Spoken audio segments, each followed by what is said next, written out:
গিয়ে ঘুমানোর সময় দোয়া দরুদ পড়ে চোখটা বন্ধ করে ভাববেন আদনান ভাই কথাটা বলে গেছে, একটু ভাবি।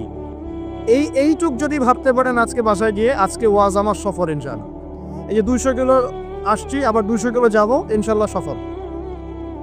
কি ভাববেন প্রিয় ভাই? আমিও কিন্তু তরুণ, আমি কিন্তু বুড়া হয়ে যাই নাই। বুড়া হয়ে গেছে এখনো? আচ্ছা, আপনিও তরুণ। তরুণরা একটু ভাবি, চোখ বন্ধ করে ভাববেন যে আল্লাহ পাক আপনাকে সৃষ্টি করেছিলেন আল্লাহর ইবাদত করার জন্য। সূরা জারিয়াত 56 নম্বর আয়াত, ওয়া মা খালাকতুল জিন্না ওয়াল ইনসা ইল্লা লিয়াবুদুন। 1 2 আল্লাহ পাক আপনাকে সৃষ্টি করেছিলেন যাতে করে আল্লাহর দিনটাকে আপনি আল্লাহর জমিনে প্রচার করেন, প্রসার করেন, প্রতিষ্ঠা লাভ করেন। এই দুইটা আপনার কাজ ছিল। এখন আপনার বয়স হয়ে গেছে 30 বা 25, ধরে নেন যে আপনার হায়াত 60 বছর। তার মানে আপনার জীবনে বাকি আছে এখন 30 বছর। এই যে 30 বছর আপনি নষ্ট করেছেন বা চলে গেছে, চোখ বন্ধ করে চিন্তা করবেন এই 30 বছরে কত ওয়াক্ত নামাজ পড়েছেন, কতদিন রোজা রেখেছেন, এই 30 বছরে 30টা আয়াত আপনি পড়েছেন কিনা, এই 30 বছরে 30টা সূরা আপনি শিখেছেন কিনা, 30 বছরে আপনি 30টা ইসলামিক বই পড়েছেন কিনা, আপনি নবীর 30টা হাদিস পড়েছেন কিনা, 30 দিন জামাতের সাথে নামাজ পড়েছেন কিনা, 30 দিন দিনের দাওয়াত দিয়েছেন কিনা, 30টা দিন দান সদকা করেছেন কিনা। আমি খুব বেসিক কথা বলছি, আমি বলিনি আপনি 30 দিন 30টা যুদ্ধ করেছেন কিনা, এই কথা বলিনি। আমি আপনি বেসিক কথা বলছি, একদম বেসিক প্রাইমারি কথা। আপনি 30 দিন নামাজ পড়েছেন কিনা, 30টা রোজা ঠিক মতো রাখছেন কিনা, আপনি কি 30 বার মেয়েকে দেখে চোখ নামাতে পেরেছেন কিনা, আপনি কি 30টা সূরা শিখেছেন কিনা, 30 বার আপনি কি রাসূলের জীবনী পড়েছেন কিনা, তার হাদিস পড়েছেন কিনা, আপনি কি নবী সাল্লাল্লাহু আলাইহি ওয়াসাল্লামের স্ত্রীদের নাম জানেন কিনা, তার জীবনী জানেন কিনা, আকীদা কি জিনিস আপনি জানেন কিনা, 30টা মাসলা মাসাইল আপনি বোঝেন কিনা। আপনি চিন্তা করবেন আজকে। এই একটা চিন্তা আপনার জীবনটাকে বদলে ফেলবে ইনশাআল্লাহ। এই একটা চিন্তাই যথেষ্ট আপনার জীবনকে বদলে ফেলার জন্য। এই চিন্তাটা আরেকভাবে করবেন। এটা ভাবার পরে আপনি চোখটা খুলবেন, চোখটা খুলে সাদা কাগজ নিয়ে বসবেন, উঠে বসবেন, বসে আপনি লিখবেন। এই যুব ভাই শোনেন, বসে আপনি লিখবেন। কি লিখবেন? আপনি লিখবেন এই 30 বছরে আপনি কতগুলো গুনাহ করেছেন, মনে পড়ে কি কি। হয়তোবা, আমি দোয়া করি যেন এমনটা না হয়, তবে হয়তোবা আপনি খুঁজে পাবেন এই 30 বছর আপনি বেনামাজি ছিলেন। হয়তোবা। দাঁড়ান, 2 আপনি হয়তো দেখবেন আপনি অনেক দিন রমজানের রোজা রাখেন নাই। আপনি দেখবেন হয়তো আপনি দান সদকা তো করেন নাই, রিকশাওয়ালাকে থাপ্পড়ও দিয়েছেন। আপনি হয়তো দেখবেন যে হলে সিট বুকিং এর জন্য হকি স্টিক নিয়ে মারামারি করেছেন। আপনি হয়তো দেখবেন যে 30 বছরে 30টা মেয়ের সাথে সম্পর্ক করা শেষ।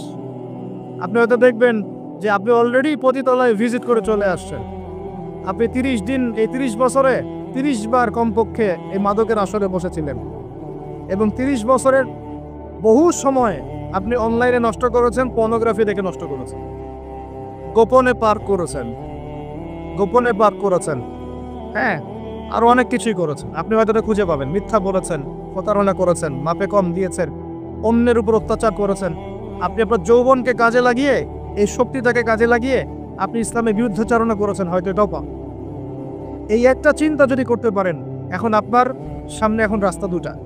আপনার বাকি বয়স আছে এখন 30 বছর। ওয়াল আসরি, সময়ের কসম। আপনার সময়, আপনার জীবনের সময়টাকে মূল্যায়ন করতে হবে।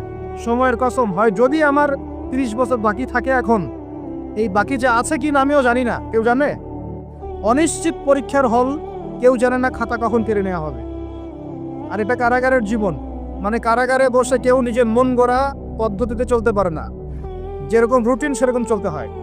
কারাগারের জীবনে বসেই আপনি সুদ খাচ্ছেন, কারাগারে বসেই ঘুষ খাচ্ছেন, কারাগারে বসেই জেনা করছেন, কারাগারে বসেই বেনামাজি থাকছেন, কারাগারে বসেই হোয়াটসঅ্যাপে মেসেঞ্জারে মেয়েদের সাথে প্রেম করছেন, কারাগারে বসে।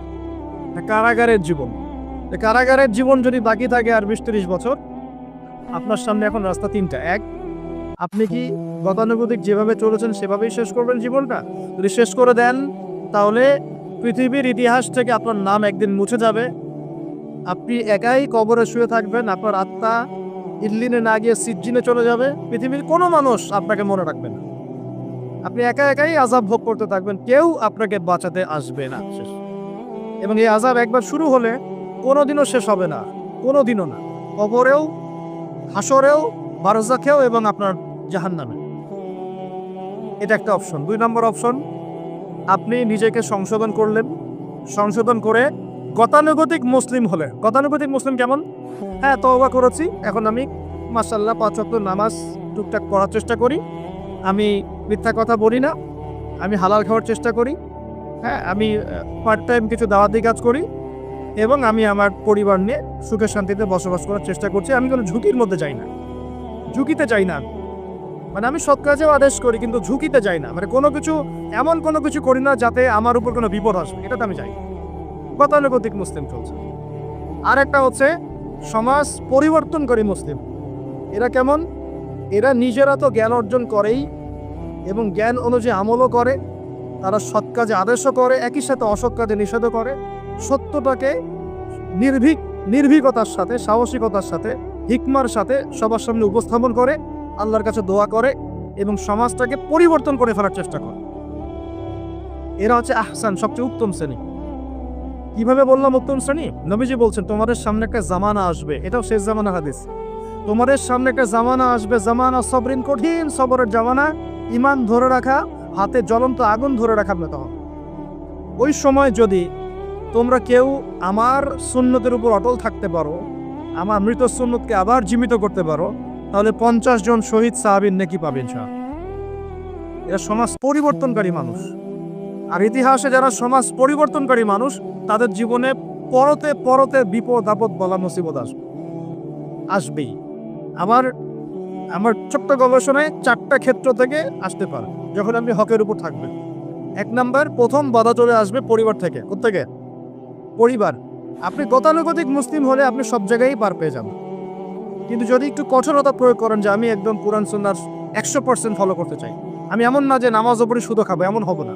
আমি নামাজও পাবো, শুধু খাবো না, আমি রোজাও রাখবো, আমি যাকাতও দিব, আমি হজমরাও করবো, আল্লাহর বিধানের প্রতি শ্রদ্ধাশীলও থাকবো, চেষ্টা করবো ইসলামটা প্রসার করার প্রতিষ্ঠার চেষ্টা করবো। তখন আপনার প্রথম বাধা আসবে পরিবার থেকে। দাড়ি রাখছো কেন? দাড়ি রাখলে তোমাকে এরকম লাগে। হ্যাঁ, তুমি চাকরির উপরে কাপড় কেন পরলে তোমাকে অমন লাগে। আগে তো গিটার বাজাইতা, আগে তো গান গাইতা, আগে মেয়ে নিয়ে থাকতা, ভালো ছিল, এখন কেন সারাদিন বই নিয়ে পড়ে থাকো, ইসলামিক বই নিয়ে পড়ে থাকো, নামাজ দিয়ে পড়ে থাকো। হ্যাঁ, কি পরিবর্তন হলো? বাবা মার টেনশন, এখন পিতামাতার টেনশন। কেউ তো এরকম অ্যাডভার্টাইজ বানিয়ে টিভিতে দেখাচ্ছে, এগুলা দেখেন নাই? আগে ছেলে ভালো ছিল, হঠাৎ করে কি পরিবর্তন হয়ে গেল। হ্যাঁ, সুবহানাল্লাহ। আল্লাহর পথে ফিরে আসা মানুষের ক্রাইটেরিয়াগুলো মেনশন করে করে বলছে, এগুলো দেখা গেলে যোগাযোগ করবেন স্থানীয় কর্তৃপক্ষের সাথে, ওই ছেলের মতো সমস্যা আছে। আস্তাগফিরুল্লাহ, আস্তাগফিরুল্লাহ। একজন ব্যক্তি গিটার বাজাতো, গান গাইতো, মাদকের সাথে ছিল, মেয়ে নিয়ে ফুর্তি করতো, সেখান থেকে এসে নামাজ পড়ছে, এই জন্য কি সে জঙ্গি হয়ে যাবে? এখন সে মাশাআল্লাহ কোরআন তেলাওয়াত পড়ছে, কোরআন বোঝার চেষ্টা করছে, আলেম ওলামার কাছে গিয়ে পরামর্শ করছে, হাদিস পড়ছে, এই জন্য কি সে জঙ্গি হয়ে গেছে? পশ্চিমারা যা গিলায় আমরা তাই গিলি। পশ্চিমারা যা গিলায় আমরা তাই গিলবো কেন? ওদের কাছে কিসের জ্ঞান আছে? পশ্চিমাদের কাছে কোরআনের জ্ঞান আছে, হাদিসের জ্ঞান আছে। ও সিলেক্ট করে দিবে যে কোনটা জিহাদ আর কোনটা জঙ্গিবার। আশ্চর্যকর ব্যাপার। কোরআন এবং সুন্নাহ চর্চা যদি মুসলিমরা করে, তাহলে কি তারা সন্ত্রাসী হয়ে যাবে? ওরা তো চাইবেই যেন আমরা এই কাজগুলো না করি, ওরা তো চাইবেই যাতে আমরা কোরআন সুন্নাহর চর্চা না করি। ওরা যা বলে সেই ভাষায় আমরা কথা বলা শুরু করেছি। ওরা বলছে, একটু পরে আমি বোঝাচ্ছি আপনাদেরকে, ওরা বলেছে যে জ্ঞান সেটাই, ভালো করে বোঝেন, জ্ঞান সেটাই যেটা পরীক্ষা নিরীক্ষা, যুক্তি বিজ্ঞান, দর্শন নিয়ে লাভ করা যায়। আর আমরা বলছি আল্লাহর ওহী হচ্ছে চূড়ান্ত জ্ঞান। আল্লাহর ওহী কি? চূড়ান্ত জ্ঞান। এই যে জ্ঞানতাত্ত্বিক পার্থক্য, ওরা যা দেখে না তাতে বিশ্বাস করে না, এই কারণে তারা জিনে বিশ্বাস করে না, আত্মায় বিশ্বাস করে না, আল্লাহ বিশ্বাস করে না, ফেরেশতায় বিশ্বাস করে না, পরে আগের আসমানি কিতাবে বিশ্বাস করে না, নবী রাসূলে বিশ্বাস করে না, কবরের আযাব, জান্নাত জাহান্নাম, মিজান, পুলসিরাত কোনো কিছুই বিশ্বাস করে না। কেন করে না? ওদের এপিস্টেমোলজি হচ্ছে, জ্ঞানতাত্ত্বিক দর্শন হচ্ছে যা দেখি না বিশ্বাস করি। ওই দর্শনটা আমরা কাট পেস্ট করে নিয়ে আমাদের ছোট ছোট বাচ্চাদেরকে এখন গিলাচ্ছে এইগুলা। ওই দর্শন কেন ফলো করব আমরা? আমাদের দর্শন হচ্ছে চূড়ান্ত জ্ঞান কার পক্ষ থেকে আসে? আল্লাহর পক্ষ থেকে আসে। আল্লাহ যা সত্য বলেছেন তাই সত্য, আল্লাহ যা মিথ্যা বলেছেন তাই মিথ্যা। আল্লাহর ওহী চূড়ান্ত সত্য মিথ্যার মানদণ্ড, মানুষের যুক্তি বিজ্ঞান দর্শন নয়। এই জায়গায় তো পার্থক্য, সে করেই তো পার্থক্য। এই জ্ঞানতাত্ত্বিক সংজ্ঞায় পার্থক্য বলেই তো আপনাকে ডারউইনের মতবাদ পড়াচ্ছে, কারণ সে তো বিশ্বাসই করে না যে মানুষকে আল্লাহ সৃষ্টি করেছে। আর আমরা বিশ্বাস করি আদম আলাইহিস সালামকে সৃষ্টি করেছেন কে? অতএব এই মতবাদের আমাদের কোনো প্রয়োজন নাই, কারণ আমরা তো জানি কোরআনে আল্লাহ পাক এটা বলেছে। যে জানে না, যার কাছে কোরআন নাই, যার কাছে হাদিস নাই, তার ওই মতবাদের প্রয়োজন আছে, আমার তো নাই। ওরা যা বলে আমরা তাই গেলার চেষ্টা করি। ওরা এগুলো সংজ্ঞা শিখিয়ে দিয়েছে যে মুসলিম যুবকরা এরকম এরকম করলে তারা খারাপ হয়ে যাবে, এখন বাস এটা প্রচার করা হচ্ছে। আশ্চর্য বিষয়। আমরা তো চাইবো প্রত্যেক ঘরে ঘরে কোরআনওয়ালা মানুষ তৈরি হোক, হাদিসওয়ালা মানুষ তৈরি হোক, নামাজি হয়ে যাক সবাই, তাহলে সমাজে শান্তি আসবে। একজন নামাজি ব্যক্তি বেশি ভদ্র হয় না বেনামাজি ভদ্র হয় বলেন? নামাজ মানুষকে শৃঙ্খলা শেখায় না, কোরআন মানুষকে মানবতা শেখায় না। কোরআন সুন্নাহর কোনো জায়গায় কি বলা আছে নিরপরাধ কোনো মানুষকে হত্যা করতে হবে? বরং আমি তো একটা আয়াত বললাম, কেউ যদি একজন মানুষের জীবন বাঁচায়, সূরা মাইদা আল্লাহ পাক বলছেন, কেউ যদি একজন মানুষের জীবন বাঁচায় সে যেন পুরো মানব জাতিকে বাঁচালো, বলি আলহামদুলিল্লাহ। আর কেউ যদি কোনো মানুষকে অন্যায়ভাবে হত্যা করে সে যেন পুরো মানব জাতিকে হত্যা করে। একটু খেয়াল করে দেখেন, সারা বিশ্বে যত মানুষকে হত্যা করা হচ্ছে মুসলিম কান্ট্রিগুলোতে, সিরিয়া, ইয়েমেন, প্যালেস্টাইন, আফগান তো চলে গেল, তারপরে আপনার ইরাক, লিবিয়া, জর্ডান, লেবানন, ঠিক আছে, ওই যে রোহিঙ্গা, তারপরে উইঘুর, মুসলিমদেরকে যেখানে যেখানে হত্যা করা হয়েছে, এখানে মানবতা বিরুদ্ধে অপরাধ হয়নি? এটাকে সন্ত্রাসবাদ বলা যায় না? এটা ওদের জঙ্গিবাদ নয় কি? মানে প্রকৃত অর্থে সন্ত্রাসী এবং জঙ্গি কারা? মুসলিমরা না ওরা? যখন নিরপরাধ মাসুম বাচ্চাদেরকে বোম মেরে হত্যা করা হয়, মা বোনদেরকে ইজ্জত নষ্ট করা হয়, আমাদের মুসলিম ভাইদেরকে পাখির মতো গুলি করে হত্যা করা হয়, তখন এই মতবাদ থাকে না? তো এদের কাছ থেকে আমাদেরকে শিখতে হবে কোনটা ন্যায় কোনটা অন্যায়। এগুলো চলতে থাক, কিন্তু এই চলা ইনশাআল্লাহ তাআলা বেশি দিন সাস্টেইন করবে না ইনশাআল্লাহ। কারণ আমরা শেষ জামানার ছাত্র, আমরা জানি যে এই জুলুম ইনশাআল্লাহ তাআলা এই বিশ্বের বেশি দিন থাকবে না ইনশাআল্লাহ। অচিরে আল্লাহ রাব্বুল আলামিন এমন প্রজন্ম আনবেন, এমন নেতা আনবেন যাকে আল্লাহ পাক বলছেন তার নাম হবে মাহদি, এবং তার নাম মুহাম্মদ, তার টাইটেল মাহদি। বাবার নাম আব্দুল্লাহ, মায়ের নাম আমিনা। মুহাম্মদ সাল্লাল্লাহু আলাইহি ওয়াসাল্লামের বংশধর থেকে একজন। তার সাথে আল্লাহ পাক ঈসা আলাইহিস সালামকে পাঠাবেন, এবং তিনি এই পুরো জুলুমের শেকড়টাকে এমনভাবে উপড়ে ফেলবেন যে 40 বছর তার ন্যায় এবং ইনসাফের শাসন না আসা পর্যন্ত কিয়ামত হবে না ইনশাআল্লাহ। অতএব সামনে অপেক্ষা করছে এই বিজয়ের দিন। খুশি হচ্ছেন না বিজয় বেজার হচ্ছে? ইনশাআল্লাহ তাআলা এই দিন আমরা দেখে যেতে পারি না পারি, এই মেসেজটা তো পৌঁছে দিতে পারি যে সামনে এটা আসছে ইনশাআল্লাহ। আমাদেরও কিছু দায়িত্ব আছে, আমি সেদিকে পরে আসবো ইনশাআল্লাহ। প্রিয় ভাইরা, একটা কথা খালি বললাম, এখানে সময়টাকে মূল্যায়ন করতে আল্লাহ পাক আপনাকে পরামর্শ দিয়েছেন। এখন আপনার সামনে সবচেয়ে বেস্ট অপশন কোনটা? আপনি পাপগুলোর লিস্ট করে 2 রাকাত নামাজ পড়বেন, সুন্দর করে ওযু করে চোখের পানি ছেড়ে দিয়ে আল্লাহকে বলবেন, আল্লাহ এই 30 বছর আমি যত পাপ করেছি, যত পাপ আল্লাহ করেছি, জেনে করেছি না জেনে করেছি, বুঝে করেছি না বুঝে করেছি, প্রকাশ্যে করেছি গোপনে করেছি, যত পাপ আল্লাহ হয়েছে আমার দ্বারা, আল্লাহ তুমি সমস্ত পাপকে মাফ করো।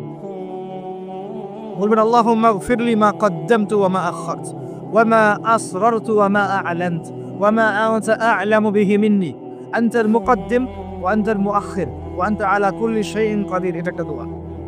অথবা বলবেন আল্লাহুম্মা আনতা রাব্বি লা ইলাহা ইল্লা আনতা খালাকতানি আনা আবদুকা ওয়া আনা আলা আহদিক ওয়া ওয়া'দিকা মাসতাতা'তু আউযু বিকা মিন শাররি মা সানা'তু আবু'ু লাক বিনি'মাতিকা আলাইয়া ওয়া আবু'ু বিযানবি ফাগফিরলি ফাইন্নাহু লা ইয়াগফিরু যুনুবা ইল্লা আনতা। এটাও পারেন না? বলবেন আল্লাহুম্মা ইন্নী যালামতু নাফসি যুলমান কাসীরান ফাগফিরলি মাগফিরাতান মিন ইনদিকা ওয়ারহামনি ইন্নাকা আনতাল গফুর। এটাও পারেন না? বলবেন রব্বিগফিরলি রব্বিগফিরলি। এটাও পারেন না? বলবেন রব্বিগফির ওয়ারহাম ওয়া আনতা খায়রুর রাহিমিন। রব্বিগফির ওয়ারহাম ওয়া আনতা খায়রুর রাহিমিন। আমার সাথে বলেন রব্বিগফির ওয়ারহাম ওয়া আনতা খায়রুর রাহিমিন। এতটুকু অন্তত বলবেন, বলে চোখের পানি ছেড়ে দিয়ে আপনি তওবা করবেন ইনশাআল্লাহ তাআলা। আল্লাহ পাক কি বলছেন শুনুন। আল্লাহ পাক বলছেন সূরা ফুরকানের শেষের দিকে, আল্লাহ পাক বলছেন ইল্লা মান তাবা, যে ব্যক্তি তওবা করে ফিরে আসবে, ওয়া আমানা, এবং ঈমান নিয়ে আসবে, ওয়া আমিলা আমালান সালিহান, এবং সতামল সম্পাদন করা শুরু করবে, মানে এরপর আর খারাপ কাজ করবে না, বাকি জীবন ভালো কাজ করবে। আল্লাহ পাক বলছেন উলাইকা আল্লাযীনা উলাইকা ইল্লা মা তাবা ওয়া আমানা ওয়া আমিলা আমালান সালিহান ফাউলাইকা ইউবাদদিলুল্লাহু সাইয়্যাতিহিম হাসানাত। এরাই সেই ব্যক্তি, এরাই সেই সব মানুষ যাদের সমস্ত গুনাহকে আল্লাহ পাক নেকি দিয়ে পরিবর্তন করে দেবেন ইনশাআল্লাহ। শুধু গুনাহ মাফ করে দিবেন না, আল্লাহ পাক বলেছেন শুধু গুনাহ মাফ করব না, যদি গুনাহ হয় থাকে 1 কোটি, আল্লাহ পাক 1 কোটি নেকি দিয়ে পরিবর্তন করে দিবেন। কিসের অপেক্ষা তাহলে এখন? আজকে এগুলো অপেক্ষা হবে? আজকে রাত্রে ইনশাআল্লাহ তওবা করে, এখনই তওবা করে ফেলবেন ইনশাআল্লাহ। ওয়াজ শুনে বাসায় গিয়ে জায়নামাজে বিছিয়ে 2 রাকাত নামাজ পড়ে খাস তওবা করে, এভারেজ মুসলিম হওয়ার তওবা করব না।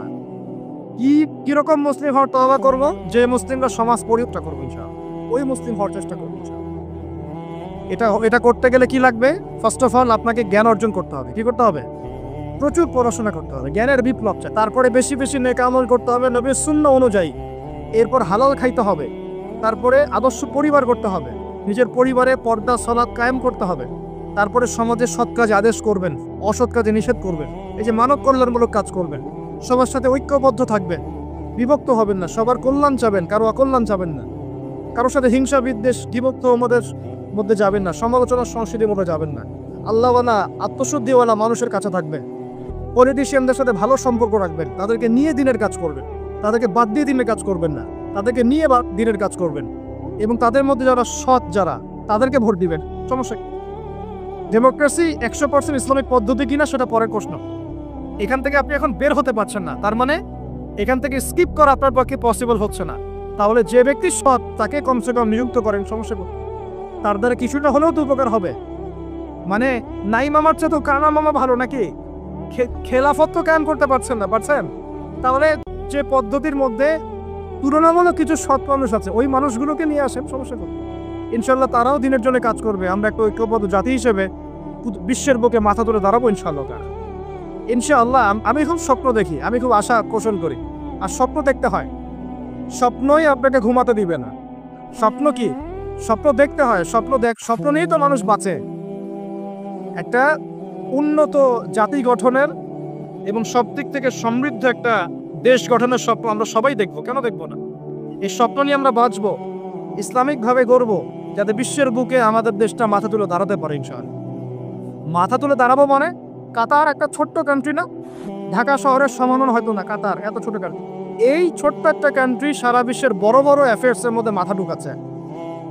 আপনারা কি জানেন যে আমেরিকার সাথে তালেবানদের যে মিউচুয়াল আত্মসমর্পণের বা মিউচুয়াল যেটা হয়েছে সন্ধি, যেটা আমরা বলি যুদ্ধবিরতি, বলা যায় যে আমেরিকার পরাজয় এবং তাদের বিজয়, এটাই বলা যায়।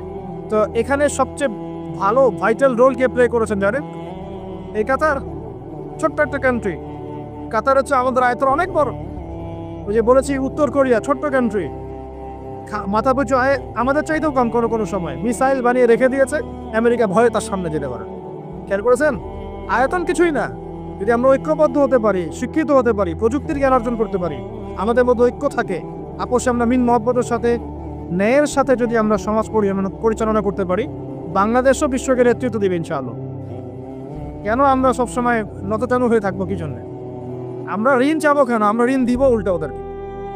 আমরা ঋণ দিব ওদেরকে পুরো। আমরা কি দেই নাই মনে করছেন নাকি? একটা সময় ছিল যখন আমরাই সবাইকে লোন দিয়েছি, জানেন? একটা সময় ছিল যখন এই মুসলিমদের লোনের উপরে পশ্চিমরা টিকে থাকতো। আমরা ওদেরকে জ্ঞান দিয়েছি, মেডিকেল সায়েন্স দিয়েছি, প্রযুক্তির সবকিছু দিয়েছি। ওই মঙ্গোলিয়ানরা যখন আক্রমণ করেছিল বাগদাদ হালাকু খায়ের সময়, তখন আমাদের একটা অধঃপতন ঘটেছে। অনেক জ্ঞান, অনেক সম্পদ নষ্ট হয়ে গেছে। তারপর যখন ক্রুসেড শুরু হলো, ক্রুসেড ব্যাক টু ব্যাক 3-4টা ক্রুসেড হয়েছে। এই ক্রুসেডগুলোতে মুসলিমদের কিছু অধঃপতন হয়েছে। এরপর যখন অটোম্যানরা রাশিয়ার পক্ষ নিয়েছে, আর প্রথম বিশ্বযুদ্ধে যখন ব্রিটেন জয়লাভ করে, তখন মুসলিমদের অধঃপতন শুরু হয়েছে। এর আগ পর্যন্ত মুসলিমরা সারা বিশ্বকে শাসন করেছে। আমাদের ইতিহাস ভুলে গেলে চলবে না। স্বল্প দেখেন, ইতিহাস পড়েন। আল্লাহ পাক সময় মূল্যায়ন করতে বলেছেন। প্রিয় ভাইরা, ইতিহাস পড়েন, কোরআনের হিস্ট্রি পড়েন, বিশ্বের হিস্ট্রি পড়েন, নিজের সময়কে মূল্যায়ন করেন।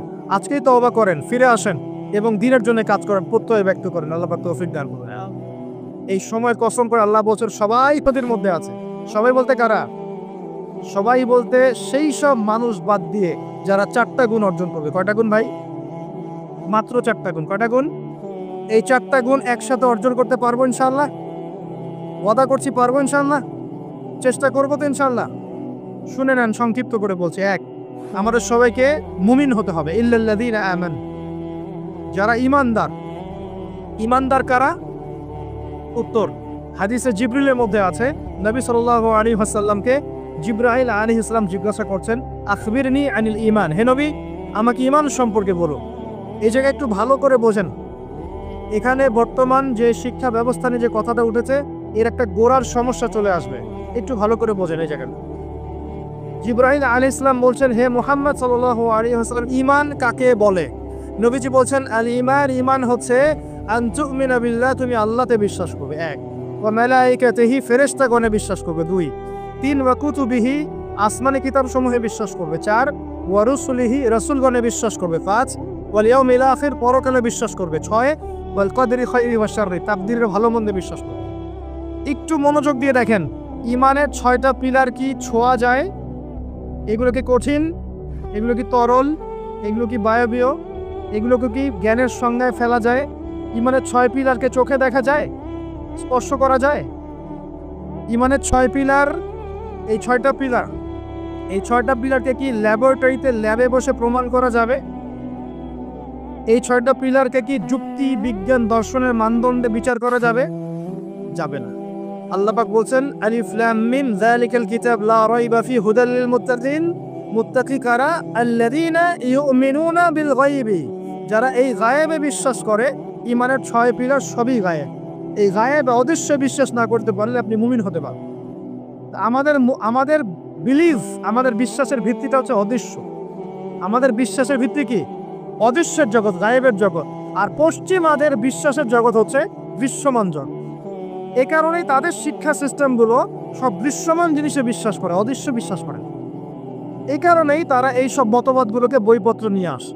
এই ডারউইনের মতবাদ বলেন, এই যে আপনার এটা কি অ্যাস্ট্রোনমিক্যাল ইয়েগুলো বলেন, নাসার গবেষণাগুলোকে বলেন, মঙ্গলের এটা খুঁজতেছে, চাঁদের ওটা খুঁজতেছে, মানে ওরা চোখে যা দেখবে এটা বিশ্বাস করবে, চোখে যা দেখি না বিশ্বাস করবে। আর ওই মতবাদটাকে তারা জোর করে মুসলিমদের উপর চাপাতে যাচ্ছে। এই কারণেই মুসলিমদের বইপত্রের মধ্যে এখন এগুলো ঢুকে যাচ্ছে, এই মতবাদগুলো ঢুকে যাচ্ছে। তাহলে সমস্যা কিন্তু গোড়ায়। আমাদের কাছে জ্ঞানের সংজ্ঞা হচ্ছে জ্ঞান আল্লাহর পক্ষ থেকে আসে। আল্লামাল ইনসান মা লাম ইয়ালাম, আমি মানুষকে সেই জ্ঞান শিক্ষা দিয়েছি যা মানুষ জানতো না। আল্লাহ বলছেন আমি শিক্ষা দিয়েছি, মানুষ জ্ঞানী ছিল না, আমি শিক্ষা দিয়েছি। আল্লাহ বলছেন ওয়াকুলিল হাক্কু মির রাব্বিকুম, সূরা কাহফ ৩০ নম্বর আয়াত। আল্লাহ বলছেন হক সেটাই, জ্ঞান সেটাই যা তোমার রবের পক্ষ থেকে নাযিল হয়।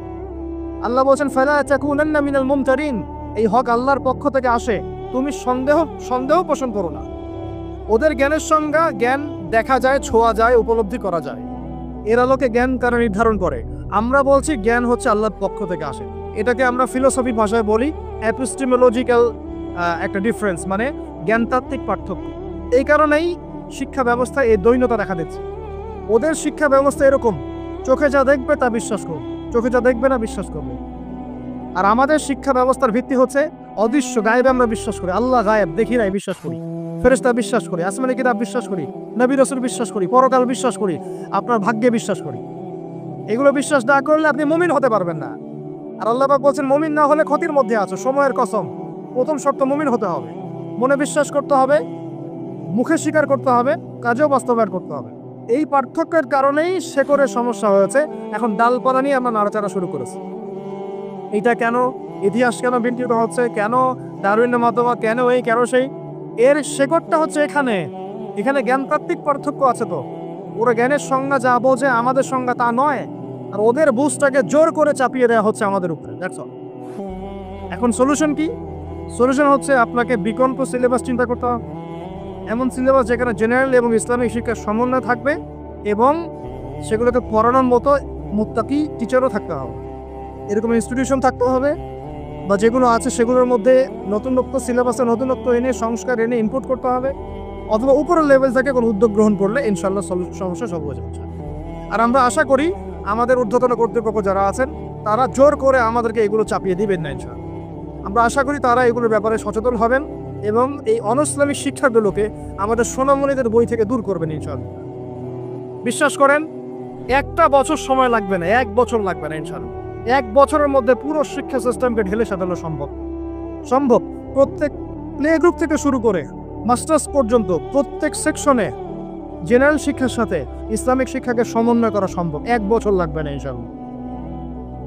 এই সদুদ্যোগ যদি কেউ নিতে পারে, আমি দোয়া করে আল্লাহ পাক তৌফিক দান করুন, পুরো জাতির জন্য কল্যাণকর হবে ইনশাআল্লাহ। আমার ছেলে ডক্টর হবে, হাফেজে কোরআনও হবে ইনশাআল্লাহ, কি সমস্যা? হতে পারবে না? আমার ছেলে পলিটিশিয়ান হবে, সমাজকে নেতৃত্ব দিবে, সে আলেমও হবে ইনশাআল্লাহ, কি সমস্যা?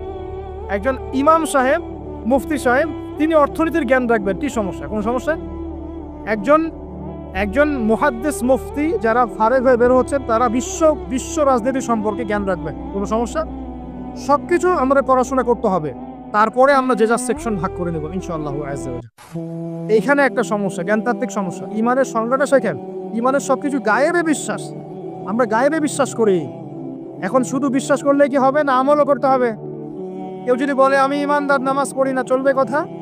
আমি ইমানদার, যাকাত দেই না, আমি ইমানদার, রমজানের রোজা রাখি না, আমি ইমানদার, হজ করি না, আমি ইমানদার, কালিমা তাওহীদ শিরক বেদাত বুঝি না, হবে? আমাদের সবাইকে প্রকৃত ইমানদার হতে হবে, আল্লাহ পাক তৌফিক রাখুন বলি আমিন। 2 নাম্বার ভাই আমলে সালেহ, একটু মনোযোগ দেই, এই জায়গাগুলো ইম্পর্টেন্ট জায়গা। ওয়া আমিলুস সালিহাত, আমলে সালেহ মানে কি? এক কথায় শুনেন, আমলে সালেহ মানে আল্লাহ রাব্বুল আলামিন কোরআনে যে কাজগুলো করতে বলেছেন সেগুলো করব, এর নাম আমলে সালেহ। ঠিক আছে? আল্লাহ পাক কোরআনে যে কাজ করতে বলেছেন করব, তার নাম আমলে সালেহ। একই সাথে আল্লাহ পাক কোরআনে যা করতে বলেন নাই তা করব না, সেটা ছেড়ে দিব, এটা আমলে সালেহ ইনশাআল্লাহ। আল্লাহ পাক নামাজ পড়তে বলেছেন, নামাজ পড়ব, আমলে সালেহ। আল্লাহ সুদ ছাড়তে বলেছেন, সুদ খাবো না, না খাওয়াটাই আমলে সালেহ। মানে শুধু সৎ কাজ করাই আমলে সালেহ নয়, অসৎ থেকে দূরে থাকাটাও কিন্তু আমলে সালেহ। এই যে আপনি দাড়ি ছেড়ে দিয়েছেন, শেভ করছেন না, মানে আপনি আমলে সালেহের মধ্যে আছেন। আপনি টাকটোর উপরে কাপড় পরছেন, নিচে নামাচ্ছেন না, তার মানে আমলে সালেহ আছে। আপনি জেনা করছেন না, বিয়ে করেছেন, আপনি আমলে সালেহের মধ্যে আছেন। আপনি মদ খাচ্ছেন না, না খাওয়াটাই আমলে সালেহ। আপনি মেয়ের দিকে খারাপ চোখে তাকাচ্ছেন যে না, এটাই আমলে সালেহ। শুধু ভালো কাজ করাই কিন্তু আমলে সালেহ নয়, খারাপ থেকে দূরে থাকো কি আমলে সালেহ। আল্লাহ পাক সবাইকে বোঝার তৌফিক দান। আরেকটা বিষয় হচ্ছে, হাদিসের মধ্যে আমাদের প্রিয় নবী সাল্লাল্লাহু আলাইহি ওয়াসাল্লাম যে কাজগুলো করতে বলেছেন সেগুলো করাও হচ্ছে আমলে সালেহ। যেমন নবীর মতো খাবো, নবীর মতো কাপড় পরবো, নবীর মতো ঘুমাবো, নবীর মতো উঠবো, চলবো, ফিরবো, সব কাজ কার মতো? নবী সাল্লাল্লাহু আলাইহি ওয়াসাল্লামের সুন্নাহ মতো হবে ইনশাআল্লাহ, এটা আমলে সালেহ। এটা শেখার জন্য হিসনুল মুসলিম বই পড়েন, সুন্নতের উপর অনেক বই আছে, এগুলো পড়তে থাকেন। আরেকটা বিষয় হলো, হাদিসে নবী সাল্লাল্লাহু আলাইহি ওয়াসাল্লাম যে কাজগুলো নিষেধ করেছেন সেগুলো না করাও হচ্ছে আমলে সালেহ। এই হলো আমলে সালেহের সুন্দর সংজ্ঞা। আরেকটা বিষয় মনে রাখবেন, ইমানের বিপরীতে যেমন কুফর থাকে, ইমানদার না হলে কুফর হতে হয়, কাফের হতে হয়। তাওহীদের বিপরীত যেমন শিরক থাকে, আমলে সালেহ এর বিপরীতেও বেদাত থাকে। কি থাকে? এই শব্দ শুনেছেন কি? সংজ্ঞা হচ্ছে মানে আমিলা আমালান লাইসা আলাইহি আমরুনা ফাহুয়া রাদ।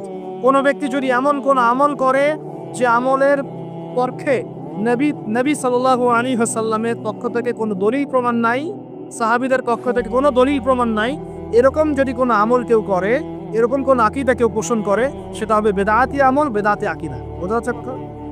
বেদাতি আমল আকীদায় কেউ লিপ্ত থাকলে তার আমল কবুল হবে না, তার আমলকে আল্লাহ পাক ধুলো বানিয়ে দিবেন, হাউজে কাউসারের পানি পাবে না, নবীজি সহকান লিমান গায়রা বাদি বলে তাড়িয়ে দিবেন এবং জাহান্নামে যেতে হবে। আল্লাহ পাক দেখতে চান দুনিয়াতে তোমাদের মধ্যে কাজে কে শ্রেষ্ঠ, কাজে কে উত্তম, আহসান কে, কাজে সেরা কে। আল্লাহ পাক দেখতে চান না আমলের মধ্যে এভারেজ কে, গতানুগতিক কে। আল্লাহ পাক দেখতে চান আমলের শ্রেষ্ঠ কে। কাবীর মানে বড়, আকবার মানে সবচেয়ে বড়, সগীর মানে ছোট, আসগর মানে আরো অনেক ছোট, হাসান মানে হচ্ছে ভালো, উত্তম, আহসান মানে সবচেয়ে ভালো, বেস্ট ওয়ান। আল্লাহ পাক দেখতে চান লিয়াবলুয়াকুম আইয়ুকুম আহসানু আমালা, তোমাদের মধ্যে দুনিয়াতে আমলে আহসানকে। আল্লাহ পাক এভারেজ মুসলিম দেখতে চান না, এক্সেপশনাল মুসলিম দেখতে চান। আমি কি বোঝাতে পারছি? এই জন্য আল্লাহ পাক হায়াত ও মৌত সৃষ্টি করেছেন এবং দুনিয়ার জীবনটা আমাদেরকে উপহার দিয়েছেন।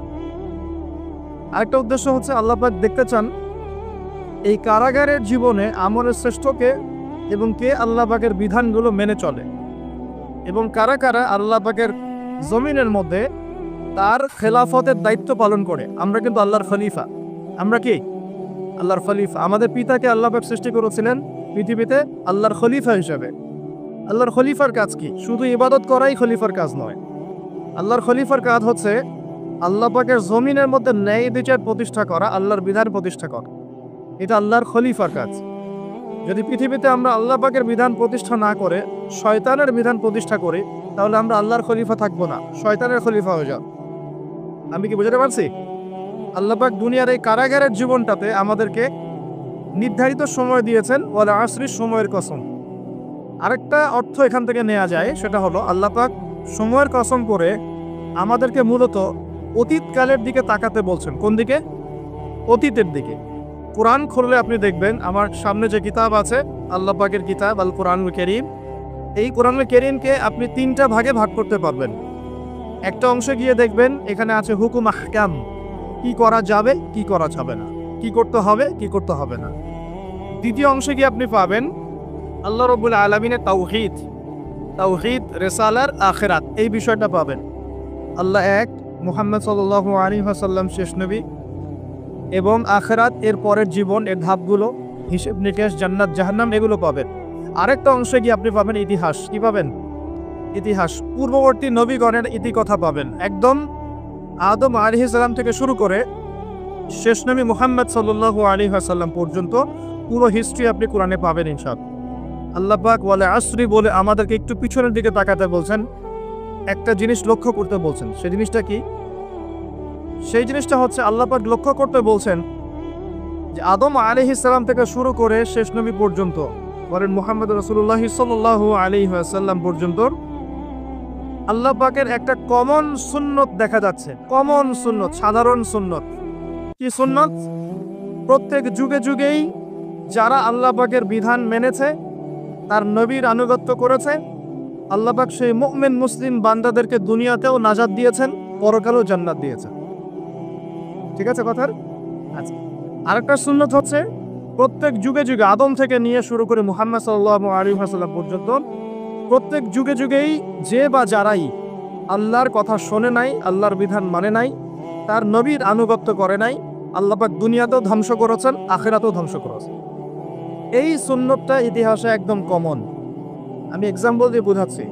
নূহ আলাইহিস সালামের যুগে চলে যান, একটু খেয়াল করে দেখেন, 950 বছর দাওয়াত দেওয়ার পরে মাত্র 40টা বা 80টা পরিবার ইসলাম কবুল করেছে। আল্লাহ পাক এই সারা দুনিয়ায় সেই 80টা পরিবারকেই বাঁচিয়ে রাখলেন, নিষ্কৃতি দিলেন, উদ্ধার করলেন, বাকি সবাইকে ডুবিয়ে মেরে দিলেন। আল্লাহ সুন্নাহ, আল্লাহ পাকের কিছুই পরোয়া নাই। পরোয়া আছে? আচ্ছা, তারও একটু আগে যান, আদম আলাইহিস সালামের 2 ছেলে হাবিল এবং কাবিল, মনে আছে? কাবিলের কুরবানি কবুল হয় না, হাবিলেরটা কবুল হয়।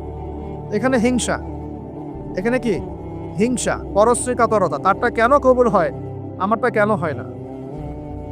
এই হিংসার বশবর্তী হয়ে এক পর্যায়ে কাবিল হাবিলকে হত্যাই করে ফেলল, এবং সেই হত্যাকাণ্ডের সাক্ষী ছিল একটা পাখি, তার নাম কি? কাক। কাক, হ্যাঁ। বিষয়টা হচ্ছে যে কাক সাক্ষী যে আদম আলাইহিস সালাম এর 2 সন্তান, এক সন্তানকে হত্যা করার পর আরেক সন্তান মাথায় হাত দিয়ে বসে আছে। কিভাবে তার ভাইকে দাফন করবে এই জ্ঞান তার কাছে নাই। আল্লাহ পাক কাককে পাঠালেন, সে মাটি খুঁড়ে দেখালো কিভাবে দাফন করতে হয়।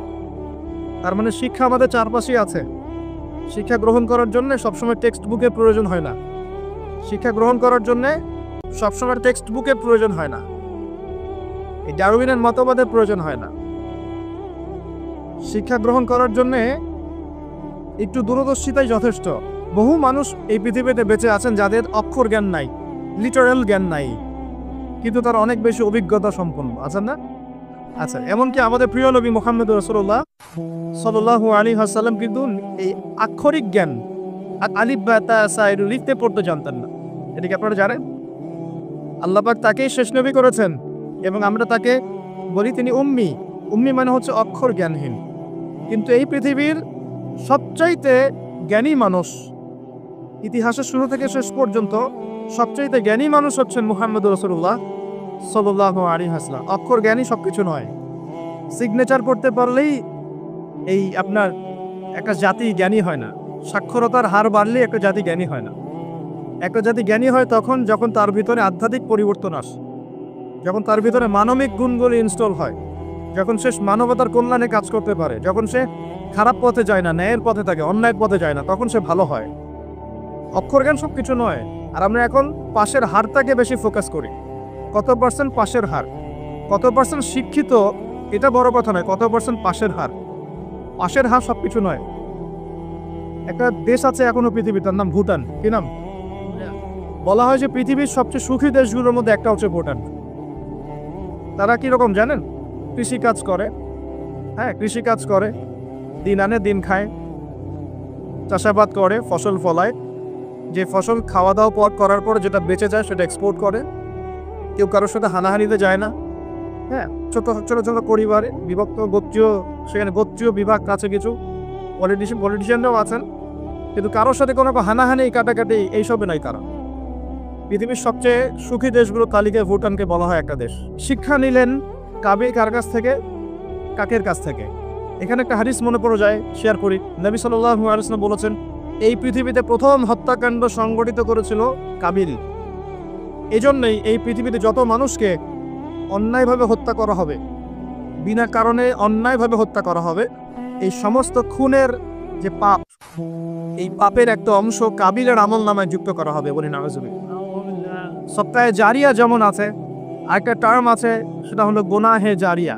এটা কি? একটা মাদক দ্রব্যের বার খুলেছেন, আপনি মারা যাওয়ার পরেও যদি মানুষ মাদক খেতে থাকে, কবরে শুয়ে শুয়ে গোনা পাবেন ইনশাআল্লাহ। একটা গান গেয়েছেন যেখানে আজে বাজে মিউজিক আছে, বা আজে বাজে শিরকি কথা আছে, কুফরি কথা আছে, মানুষকে আপনার আল্লাহ থেকে দূরে সরাচ্ছে, যত মানুষ সেই গান গাবে এবং শুনবে, আপনার মৃত্যুর পরেও কবরে শুয়ে শুয়ে সেই গোনা পাবেন ইনশাআল্লাহ। একজন মানুষ সিনেমা হল করেছে এবং সেখানে নগ্ন ছবি প্রদর্শন করা হয়। এখনকার বেশিরভাগ সিনেমাতেই নগ্ন ছবি দেখানো হয়, কারণ এখন অনলাইনে ঢুকলেই মনে হয় এই জগৎ সমান সমান যৌনতা, মানে এই পৃথিবীটাই মানে যৌনতা, সবখানে যৌনতা। এমনকি একটা স্যান্ডো গেঞ্জি কিনতে যাবেন, সেখানেও দেখবেন একটা নগ্ন মেয়ের ছবি দিয়ে রেখে দিয়েছে, সব যৌনতা। তো এই যে সিনেমা হলটা করেছেন, যত মানুষ এখানে সিনেমা দেখবে, যদি আপনি মারাও যান, যত মানুষ সিনেমা দেখতে থাকবে, এই গোনার একটা অংশ আপনার কবরে অটোমেটিক ট্রান্সফার হতে থাকবে ইনশাআল্লাহ। এভাবেই যদি আপনি মাদ্রাসা করেন, যত মানুষ পড়ছে, করবে, আগামীতে শিক্ষিত হবে, দিনের জ্ঞান অর্জন করে মানুষের মধ্যে দাওয়াতের কাজ করবে, সমস্ত নেক আমলের একটা অংশ আপনি পাবেন ইনশাআল্লাহ।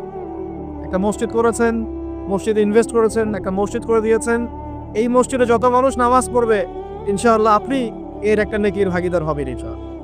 আপনি একটা বই লিখেছেন অথেন্টিক সুন্দর, এই বই যত মানুষ পড়ে উপকৃত হবে, আপনি কবরে শুয়ে শুয়ে নেকি পাবেন ইনশাআল্লাহ। ভালো কিছু বলেছেন, ভালো লেকচার দিয়েছেন, যত মানুষ শুনবে, আমল করবে, জীবন পরিবর্তন করবে, ইনশাআল্লাহ আপনি কবরে শুয়ে শুয়ে নাকি পাবেন ইনশাআল্লাহ। এটা সবচেয়ে সেরা ইনভেস্ট, সবচেয়ে সেরা ব্যবসা। আল্লাহ পাক আমাদেরকে এই ধরনের ব্যবসা বেশি বেশি করার তৌফিক দান করুন। এখানে একটা প্রশ্ন আসবে যে হাবিলকে কেন কাবিল হত্যা করলো? উত্তর হচ্ছে হিংসা। উত্তরটা কি?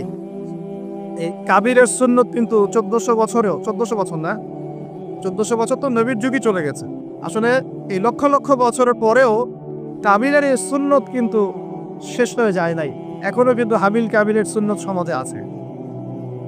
যখনই দেখা যাবে যে কেউ কোনো ভালো কাজ করছে, ভালো কিছু হচ্ছে, তখন এক শ্রেণীর কাবিল অটোমেটিক বের হয়ে যাবে, যারা এই হাবিলের পিছনে লেগে যায়। কথা ঠিক কিনা? প্রতিটা সেকশন এটা আছে। যদি পলিটিক্যাল ক্ষেত্রে একজন পলিটিশিয়ান ভালো কাজ করা শুরু করে, কিছু কাবিল বের হয়ে তার বিরোধিতা করা শুরু করবে, দেখবেন। সমাজের ক্ষেত্রে কিছু ভালো নেতা যদি বের হয়, তারা ভালো কাজ করছে, মানব সেবামূলক, কিছু বের হবে কাবিল, যারা এর পিছনে লেগে থাকবে। ধর্মীয় ক্ষেত্রেও দেখবেন, যদি ভালো কিছু আলেম, ওয়াইজ, ভালো মুফাসসির, আপনার লেখক বা ভালো কিছু বের হয়, ভালো কোনো পার্সন বের হয়, যারা দিনের জন্য কাজ করছেন, উম্মার জন্য কাজ করছেন, এক শ্রেণীর কাবিল অটোমেটিক বের হয়ে যাবে, যাদের কাজই হবে 24 ঘন্টা তার পিছনে লেগে থাকে। এতে করে ফায়দা কি? এতে করে কাবিলদের কোনো ফায়দা নেই, এতে করে হাবিলের ফায়দা আছে। কিরকম ফায়দা? হাবিল কি বলছিল? হাবিল বলছে যে তুমি যদি আমাকে মারার জন্য হাত প্রশস্ত করো, আয়াতটা করে দেখেন, সূরা মাইদার মধ্যে আছে, শুরুর দিকেই আছে। তুমি যদি আমাকে হত্যা করার জন্য হাত প্রশস্ত করো, আমি কখনো তোমাকে হত্যা করার জন্য হাত বাড়াবো না। এটা হাবিলের কথা।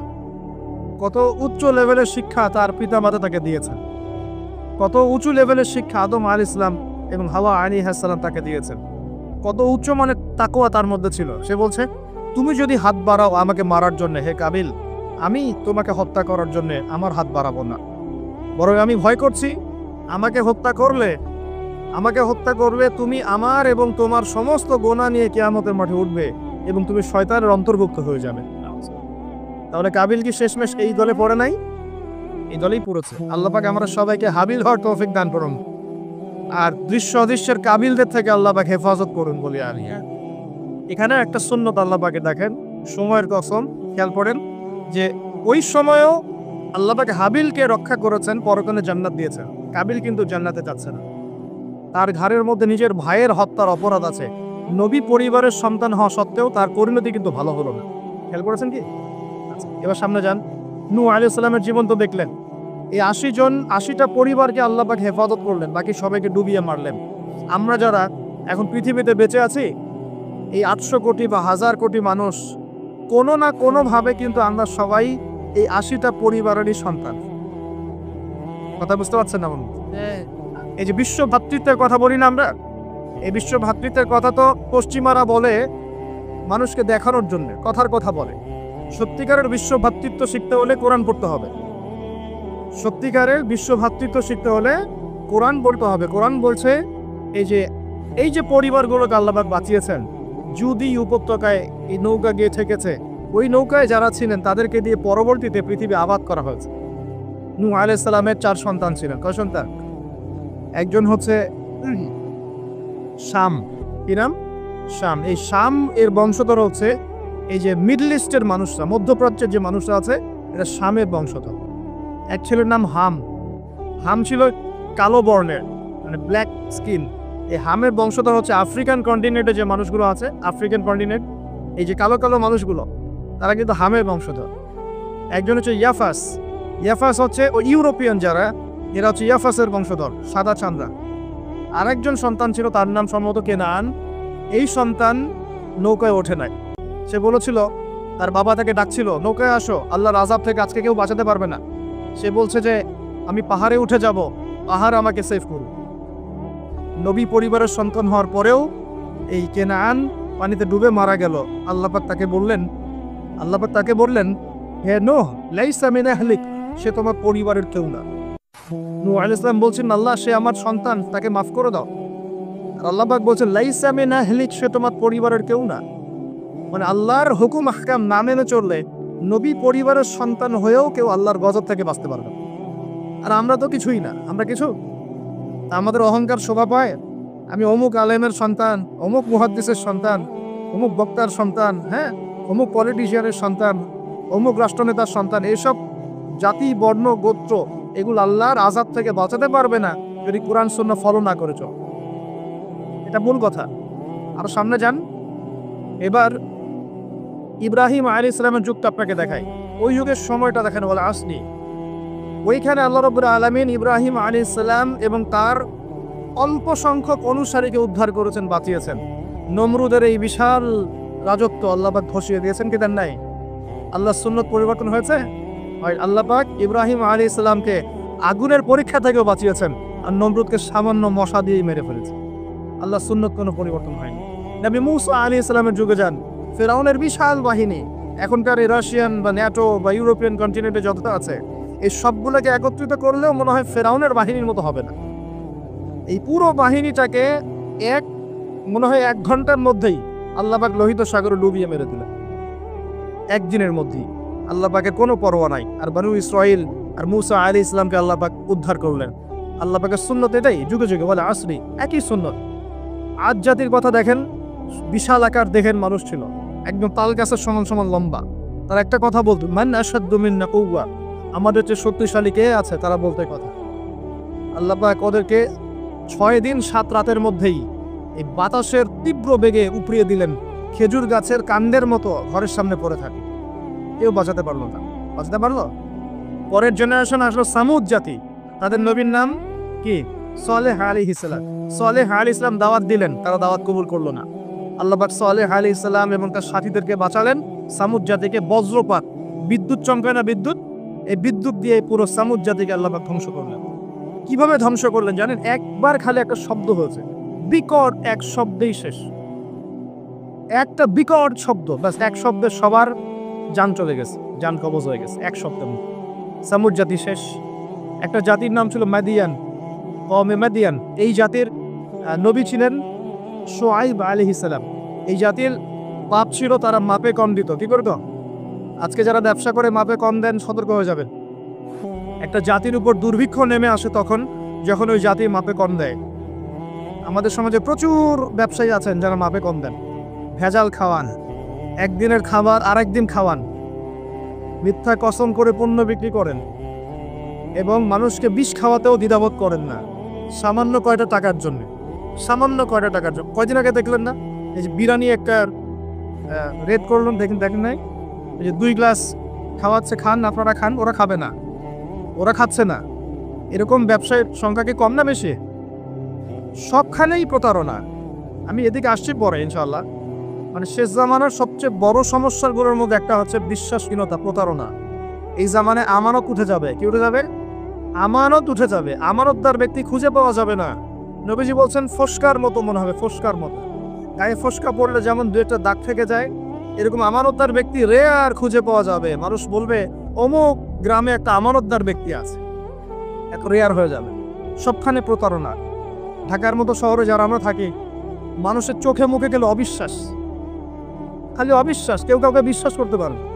কেউ যদি একটা ভিক্ষুক যদি এসে গ্লাসের মধ্যে নক করে বলে যে আমাকে 2টা টাকা দেন, আমি ভাত খাইনি 3 দিন, বিশ্বাস করতে কষ্ট হয় যে সত্যি সত্যি নিচ্ছেন না মিথ্যা নিচ্ছে। এত অবিশ্বাস এখন। তারপরে ভিক্ষারও সিস্টেম, বলে যে আমাকে একটা কম্বল কিনে দেন, আর বড় আমি শাড়ি কিনবো, আমি লুঙ্গি কিনবো। সবার কাছে এই কথা বলে বলে সে টাকা উঠাচ্ছে। পরে গিয়ে দেখেন ওই টাকার একটা অংশ সে মাশাআল্লাহ নষ্ট করে ফেলছে, আরেকটা অংশ দিয়ে কি করছে জানেন? শুনলে অবাক হয়ে যাবেন। একটা কোলের বাচ্চাকে নিয়ে ভিক্ষা করছে। কোলের বাচ্চা, এই কোলের বাচ্চাটা সে হায়ার করে আনছে একজনের কাছে, ভাড়া নিয়ে আসছে। সেটা তার বাচ্চা না, অন্য কারো বাচ্চার ভাড়া নিয়ে আসছে। এবং সেই বাচ্চাটাকে ঘুমের ওষুধ খাইয়ে দেয়। কি খাইয়ে দেয়? ঘুমের ওষুধ খাইয়ে দেয়। ফিডারের সাথে অন্য কিছুর সাথে ঘুমের ওষুধ খাইয়ে দেয়। বাচ্চা ঘুমায় আর বাচ্চাকে ফেলে রেখে সে বলে যে বাচ্চা অসুস্থ, চিকিৎসার জন্য টাকা দেন, চিকিৎসার জন্য টাকা দেন। মানুষ টাকা দিয়ে যায়, কেউ দেয় কেউ দেয় না, দিয়ে যায়। এই যে একটা টাকা হয় সারাদিন শেষে, বাচ্চা ঘুমিয়ে আছে, বাচ্চা ঘুমের ওষুধ খাওয়া। তারপরে এই বাচ্চাটার ওসিলায় যে টাকাগুলো সে আর্ন করলো হারাম পথে, এর একটা অংশ সে এই বাচ্চা আসর পিতা মাতাকে দিবে, নিয়ে বাকি অংশ সে সিন্ডিকেট করে খেয়ে ফেলবে। এটাও হয় ঢাকা শহরে। তাহলে এই যুগে আপনি কাকে বিশ্বাস করবে? কিভাবে বিশ্বাস করবে? কিভাবে বিশ্বাস করবে? এটা অবিশ্বাসের যুগ চলছে। জনগণ সরকারকে বিশ্বাস করতে পারে না, সরকার জনগণকে বিশ্বাস করতে পারে না। সমাজ নেতা জনগণকে বিশ্বাস করতে পারে না, জনগণ সমাজ নেতাকে বিশ্বাস করতে পারে না। একজন ইমাম সাহেবকে মুসল্লি বিশ্বাস করতে পারে না, মুসল্লিকে ইমাম সাহেব বিশ্বাস করতে পারে। কোনো কোনো ক্ষেত্রে একটা ওয়াজ মাহফিল হচ্ছে, ওয়াজ মাহফিলের আয়োজক কমিটিকে বক্তা বিশ্বাস করতে পারে না, বক্তাকে ওয়াজ মাহফিলের কমিটি বিশ্বাস করতে পারে। এমনও হচ্ছে, ওয়াজ করে চলে গেছি, এমনও হয়েছে যে ওই খামের ভিতরে সব পাত্তি, কিছুই নাই। তো এরকমও যে হইতে পারে সেটা তো কল্পনা ছিল না। আসেন হুজুর দেখা যাবে, আসার পরে আর দেখার নাম নাই। কোনো কোনো মাহফিল হয়েছে এমন, মাহফিল সে নেমে গাড়িতে ওঠার পর মাহফিল কমিটির ফোন নাই, বন্ধ। কিভাবে বাসায় যাবো কোনো ফিকির নাই। প্রত্যেকটা ক্ষেত্রে প্রতারণা, প্রতিটা সেক্টরে, উপর থেকে নিচ সব জায়গার প্রতারণা। এই যুগে আপনি আবার একটা মেয়েকে ভালোবাসতে চাচ্ছেন, ভাবছেন যে সে আপনার বিশ্বাস রক্ষা করবে, এখানেও প্রতারণা। দাঁড়ান আমি কন্টেন্ট হারিয়ে ফেলবো। ছেলেকে বাবা বিশ্বাস করতে পারছে না, বাবাকে ছেলে বিশ্বাস করতে পারছে না। দেখেন সন্তানের জন্যে, সম্পত্তির জন্যে ছেলে বাবাকে হত্যাও করেছে। এই যুগে ঘটে, সম্পত্তির জন্যে ছেলে মাকে হত্যা করেছে। আমি উত্তরবঙ্গের একটা ঘটনা জানি, মাকে জবাই করে দিয়েছে সন্তান সম্পত্তির জন্য। স্বামী স্ত্রীকে বিশ্বাস করতে পারে না, স্ত্রীকে স্বামী বিশ্বাস করতে পারে। হ্যাঁ, তো এই জামানার সবচেয়ে বড় সমস্যা হচ্ছে এই জামানা থেকে বিশ্বাস উঠে গেছে। কেউ কাউকে বিশ্বাস করতে পারে। খেয়াল করে দেখবেন, ইভেন বাজারে যাচ্ছেন, বাজারে গেলে কেনাকাটা করছেন, একটা অবিশ্বাস সময় চোখে মুখে, না জানি ও আমাকে ঠকায় দেয় কিনা। কেউ যদি ভালো মতো এসে 1 কাপ চাও অফার করে, ভাই আসেন চা খাই একটা, বিশ্বাস করতে কষ্ট হবে, না জানি চা এসে দাবে কি খাওয়ায় দেয়।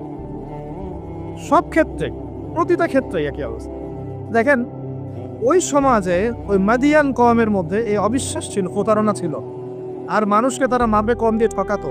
যে সুন্নত এখন চলছে, এখনো সে কোরআন আল্লাহ পাক কেন নাজিল করছেন, কেন এত ইতিহাস বলছেন? কারণ শেষ জামানার এই উম্মতে মুহাম্মাদি সাল্লাল্লাহু আলাইহি ওয়াসাল্লামের মধ্যে এই সমস্ত সমস্যাগুলো আবার নতুন করে দেখা দিবে। এই কারণেই তো আল্লাহ পাক আমাদেরকে জানাচ্ছেন, আগে এটা হয়েছে, আগে এটা হয়েছে, আগে এটা হয়েছে, সতর্ক থাক। কেন কোরআনে বারবার মূসা আর ফেরাউনের কথা আসছে? 136 বার আছে নবী মূসা আলাইহিস সালামের কথা ফেরাউনের সাথে। এতবার কেন? যেখানে আমাদের নবীজির নাম মাত্র 4 বার। কেন এতবার? কারণ শেষ জামানায় উম্মতে মুহাম্মাদের সময়ে মূসা এবং ফেরাউনের সময় যা যা হয়েছিল এগুলো পুনরাবৃত্তি হবে আবার। আল্লাহ পাক সচেতন থাকতে বলছে। এই যুগেও কি নতুন করে ফেরাউনরা বের হয়ে আসে নাই? ফেরাউন এবং তার দলবল বানু ইসরাইলের উপরে যা করেছিল, এখন ইহুদিরা সেই মুসলিমদের উপর তাই করছে না? একই জিনিস ঘুরে ফিরে আসছে। এই কারণে আল্লাহ পাক আমাদেরকে সতর্ক থাকতে বলছেন, বারবার কোরআন এগুলো রিপিট করছে। ইতিহাস কেন ব্যাখ্যা করছেন আল্লাহ পাক? বলে আসরি, সময়ের কসম, সময়কে মূল্যায়ন করেন, সময়ের পিছনের দিকে তাকিয়ে দেখেন সময় কত সময় চলে আসছে। এই কমে মাদিয়ান মাপে কম দিত। আমরা যারা ব্যবসা করি আল্লাহর ওয়াস্তে মাপে কম দিবেন না। একজন সৎ ব্যবসায়ী, আমি দুটো হাদিস শোনাই, আমি তাদেরকে ভালোবেসেই বলছি, ব্যবসায়ীদেরকে আমি ভালোবাসি, কারণ তারা অন্ততপক্ষে সুদের মধ্যে যাচ্ছেন না। এখন ব্যবসা করে আপনি যদি হালাল ধরে রাখতে না পারেন তাহলে ব্যবসাটা বৃথা হচ্ছে। আল্লাহ পাক বলেছেন আহাল্লাহুল বাই'a ওয়া হাররামা রিবা। আল্লাহ পাক ব্যবসাকে হালাল করেছেন, সুদকে হারাম করেছেন। আপনি সুদ খাচ্ছেন না, ব্যবসা করছেন, আলহামদুলিল্লাহ। কিন্তু যদি আপনি মাপে কম দেন, মিথ্যা কসম করে পণ্য বিক্রি করেন, সিন্ডিকেট করেন, মাল ইচ্ছা করে মজুদ করে পরে দাম বাড়িয়ে দেন, এই যে 2 নাম্বারই যদি করেন, আমাদের খেয়ানত করেন, তাহলে আপনাদের এই পাপের কারণে পুরো জাতির উপর দুর্ভিক্ষ নেমে আসবে। এটা হাদিস। আর যদি আপনি সৎ ব্যবসায়ী হতে পারেন, নবী সাল্লাল্লাহু আলাইহি ওয়াসাল্লাম বলেছেন, নবীদের সাথে, শহীদদের সাথে আপনার হাসর হবে ইনশাআল্লাহ। একজন সৎ ব্যবসায়ী নবীগণ, শহীদগণের সাথে ইনশাআল্লাহ তাআলা কিয়ামতের মাঠে হাসর করবে ইনশাআল্লাহ। আমরা কি এটা চাই না? আরেক শ্রেণীর মানুষকে আমি ভালোবাসি, তারা হচ্ছেন পলিটিশিয়ান। কেন ভালোবাসি? কারণ তারা অ্যাটলিস্ট কাপুরুষতার পরিচয় না দিয়ে নিজের কাঁধে দায়িত্ব নিয়ে সমাজ সংস্কার করার চেষ্টা করছে। আমাদের সমাজে 2 ধরনের মানুষ আছে। এক, যারা খালি সমালোচনা করতে পারে, ভালো মন্দ কমেন্ট করতে পারে। আরেক শ্রেণীর মানুষ চ্যালেঞ্জ গ্রহণ করতে পারে, যে আমি চ্যালেঞ্জ নিয়ে এটাকে পরিবর্তন করব। এই 2 শ্রেণীর মানুষ পাবেন আপনি। এক, কোনো কাজের না, সারাদিন কমেন্ট করতে পারে, এটা ভালো না, এটা ভালো, এটা খারাপ, এটা এই দেশে এটা করতে হবে, ওটা, মানে এটাকে আমি নাম দিয়েছি করতে হবে গ্রুপ অফ ইন্ডাস্ট্রিজ। মানে করতে হবে, এটা করতে হবে, ওইটা করতে হবে, এটা করা উচিত, ওইটা করা উচিত। খুবই বুদ্ধিদীপ্ত মানুষেরা, কিন্তু কাপুরুষ। কারণ নিজেরা চ্যালেঞ্জ গ্রহণ করে এটা বিপদ ফেস করে সামনে যেতে পারে। আলেমদের ভুল ধরছেন, আপনি নিজে আলেম হচ্ছেন না কেন? আলেমদের অনেকের ভুল ধরছে, তো আপনি পড়াশোনা করে আলেম কেন হচ্ছেন না? সমাজ পরিচালনাকারীদের ভুল ধরছেন, সমালোচনা করছেন, তো আপনি সমাজ চালাচ্ছেন না কেন? রিস্ক নিচ্ছেন না কেন? দাঁড়ান, আসেন এখানে। আপনি পলিটিশিয়ানদের সমালোচনা করছেন, তাহলে আপনি পলিটিশিয়ান কেন হচ্ছেন না? আপনি ইকোনমিক সেকশনের মানুষদের সমালোচনা করছেন, আপনি কেন দায়িত্ব নিচ্ছেন না? কেন যোগ্যতা অর্জন করে, ঝুঁকি নিয়ে, চ্যালেঞ্জ গ্রহণ করে সমাজ পরিবর্তন করার রিস্ক নিচ্ছেন না কেন? তাহলে 2 শ্রেণীর মানুষ পাওয়া যায়। কিছু মানুষ শুধু কথাই বলতে পারে, আর কিছু মানুষ কাজ করে দেখায়। অ্যাটলিস্ট তারা কাজ করে দেখানোর জন্যে বা মানুষের ভালো করার স্বার্থে তার একটা দায়িত্ব কাঁধে নিয়েছেন। হয়তো দায়িত্বের যে ইসলামাইজেশন বা ইসলামিক দায়িত্ববোধ, এটা তাদেরকে হয়তো বোঝানো যাচ্ছে না, এটা সমস্যা। কিন্তু যদি এই দায়িত্বটাকে ইসলামাইজড করে পালন করা যায়, সমাজের কল্যাণ বা কল্যাণ। একজন দায়িত্বশীল ব্যক্তি তিনি যদি কোরআন সুন্নাহর মানদণ্ডে বিচার ফয়সালা করা শুরু করেন, সমাজে কি কল্যাণ হবে না অকল্যাণ হবে? তাহলে আমাদের দায়িত্ব তার কাছে দাওয়াত পেশ করা, যে কোরআন এবং সুন্নাহর মধ্যে এগুলো আছে, এগুলো মানবতার কল্যাণে, আল্লাহর ওয়াস্তে আপনি এগুলো ইমপ্লিমেন্ট করেন, ইনশাআল্লাহ তাআলা সমাজের কল্যাণ। এটা আমাদের দায়িত্ব, শেষ। বাকিটা তার উপরে। এখন ভালোবেসেই বলি, একটা হাদিস আছে, 7 শ্রেণীর মানুষকে আল্লাহ রাব্বুল আলামিন তার আরশের ছায়ায় ছায়া দিবেন। হাদিসটা শুনেছেন তো? 7 শ্রেণীর মানুষকে আল্লাহ পাক তার নিজের আরশের ছায়ায় ছায়া দিবেন, মানে তারা জান্নাতে যাবে ইনশাআল্লাহ। এই 7 শ্রেণীর প্রথম শ্রেণী হচ্ছে ন্যায়পরায়ণ শাসক। ন্যায়পরায়ণ শাসক, যাদেরকে আল্লাহ পাক শাসন ক্ষমতা দিয়েছেন, তারা যদি সমাজে ন্যায় বিচার প্রতিষ্ঠা করে, ইনশাআল্লাহ তারা আরশের ছায়া ছায়া পাবে। অতএব সব জায়গা থেকেই দ্বীনের খেদমতে কাজ করার সুযোগ আছে কি নাই? আল্লাহ পাক আমাদের সবাইকে দ্বীনের জন্য কাজ করার তৌফিক দান। যে যেখানে আছি সেখান থেকে কাজ করার তৌফিক দান না। প্রিয় ভাইরা, এভাবে ইতিহাস বলতে থাকলে রাত 1টা বাজবে। শর্ট করছি, ঈসা আলাইহিস সালামের যুগে আসে, ওখানে একই সুন্নত দেখবেন। অল্প মানুষ ইসলাম কবুল করেছে, আল্লাহ পাক তাদেরকে বাঁচিয়েছেন। বেশিরভাগ করে নাই, তাদেরকে আল্লাহ পাক ধ্বংস করে দিয়েছে। নবী মুহাম্মদ সাল্লাল্লাহু আলাইহি ওয়াসাল্লামের যুগে আসে আবু জাহেল, আবু লাহাব, উতবা, সাইবা, এদেরকে আল্লাহ পাক কিন্তু ধ্বংস করে দিয়েছেন। আর নবী সাল্লাল্লাহু আলাইহি ওয়াসাল্লাম তার সাহাবীদেরকে আল্লাহ পাক সম্মানিত করেছেন। বলে আসরি, সময়ের কসম, আল্লাহ পাক দেখাচ্ছেন আমাদেরকে প্রত্যেক যুগে যুগেই। খেয়াল করেন, প্রত্যেক যুগে যুগে ইতিহাসের শুরু থেকে শেষ পর্যন্ত যারাই আল্লাহ পাকের বিধানগুলো মেনে চলবে, তার নবীর আদর্শ মেনে চলবে এবং আল্লাহর বিরুদ্ধাচরণ করবে না, ইনশাআল্লাহ আল্লাহ পাক দুনিয়াতেও সফল করবেন, পরকালেও জান্নাত দিবেন ইনশাআল্লাহ। আর প্রত্যেক যুগে যুগে যারাই আল্লাহ এবং তার রাসূলের বিরুদ্ধাচরণ করবে, নবী রাসূলের আনুগত্য করবে না, আল্লাহর বিধান মানবে না, দুনিয়াতেও ধ্বংস করবেন, পরকালে আযাব দিবেন ইনশাআল্লাহ। এই সুন্নতের কোনো ব্যতিক্রম হবে না। আল্লাহ পাক আমাদের সবাইকে এই কথাটা বোঝার তৌফিক দান করুন।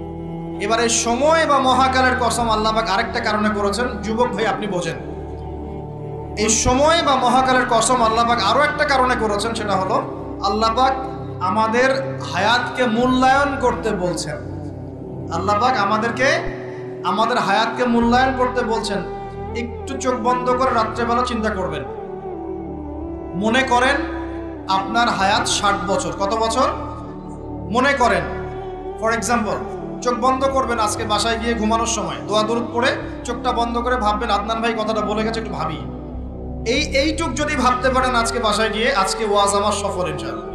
এই যে 200 কিলো আসছি, আবার 200 কিলো যাব, ইনশাআল্লাহ সফল। কি ভাববেন প্রিয় ভাই? আমিও কিন্তু তরুণ, আমি কিন্তু বুড়া হয়ে যাই নাই। বুড়া হয়ে গেছে এখনো?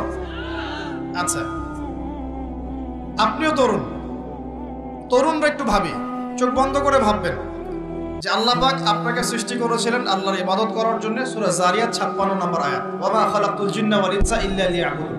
1 2 আল্লাহ পাক আপনাকে সৃষ্টি করেছিলেন যাতে করে আল্লাহর দ্বীনটাকে আপনি আল্লাহর জমিনে প্রচার করেন, প্রসার করেন, প্রতিষ্ঠা লাভ করেন। এই দুইটা আপনার কাজ ছিল। এখন আপনার বয়স হয়ে গেছে 30 বা 25, ধরে নেন যে আপনার হায়াত 60 বছর। তার মানে আপনার জীবনে বাকি আছে এখন 30 বছর। এই যে 30 বছর আপনি নষ্ট করেছেন বা চলে গেছে, চোখ বন্ধ করে চিন্তা করবেন এই 30 বছরে কত ওয়াক্ত নামাজ পড়েছেন, কতদিন রোজা রেখেছেন, এই 30 বছরে 30টা আয়াত আপনি পড়েছেন কিনা, এই 30 বছরে 30টা সূরা আপনি শিখেছেন কিনা, 30 বছরে আপনি 30টা ইসলামিক বই পড়েছেন কিনা, আপনি নবীর 30টা হাদিস পড়েছেন কিনা, 30 দিন জামাতের সাথে নামাজ পড়েছেন কিনা, 30 দিন দিনের দাওয়াত দিয়েছেন কিনা, 30টা দিন দান সদকা করেছেন কিনা। আমি খুব বেসিক কথা বলছি, আমি বলিনি আপনি 30 দিন 30টা যুদ্ধ করেছেন কিনা, এই কথা বলিনি। আমি আপনাকে বেসিক কথা বলছি, একদম বেসিক প্রাইমারি কথা। আপনি 30 দিন নামাজ পড়েছেন কিনা, 30টা রোজা ঠিক মতো রাখছেন কিনা, আপনি কি 30 বার মেয়েকে দেখে চোখ নামাতে পেরেছেন কিনা, আপনি কি 30টা সূরা শিখেছেন কিনা,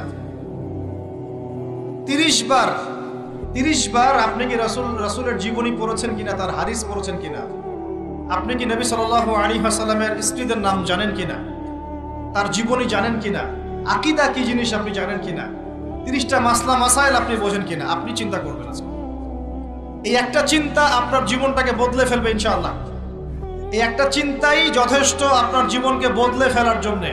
এই চিন্তাটা আরেকভাবে করবেন। এটা ভাবার পরে আপনি চোখটা খুলবেন, চোখটা খুলে সাদা কাগজ নিয়ে বসবেন, উঠে বসবেন, বসে আপনি লিখবেন। এই যুব ভাই শোনেন, বসে আপনি লিখবেন। কি লিখবেন? আপনি লিখবেন এই 30 বছরে আপনি কতগুলো গুনাহ করেছেন, মনে পড়ে কি কি। হয়তোবা, আমি দোয়া করি যেন এমনটা না হয়, তবে হয়তোবা আপনি খুঁজে পাবেন এই 30 বছরে আপনি বেনামাজি ছিলেন, হয়তোবা। দাঁড়ান, 2 আপনি হয়তো দেখবেন আপনি অনেক দিন রমজানের রোজা রাখেন নাই। আপনি দেখবেন হয়তো আপনি দান সদকা তো করেন নাই, রিকশাওয়ালাকে থাপ্পড়ও দিয়েছেন। আপনি হয়তো দেখবেন যে হলে সিট বুকিং এর জন্য হকি স্টিক নিয়ে মারামারি করেছেন। আপনি হয়তো দেখবেন যে 30 বছরে 30টা মেয়ের সাথে সম্পর্ক করা শেষ। আপনি হয়তো দেখবেন যে আপনি অলরেডি পতিতলায় ভিজিট করে চলে আসছেন। আপনি 30 দিন, এই 30 বছরে 30 বার কমপক্ষে এই মাদকের আসরে বসেছিলেন, এবং 30 বছরের বহু সময় আপনি অনলাইনে নষ্ট করেছেন, পর্নোগ্রাফি দেখে নষ্ট করেছেন। গোপনে পাপ করেছেন, গোপনে পাপ করেছেন। হ্যাঁ, আর অনেক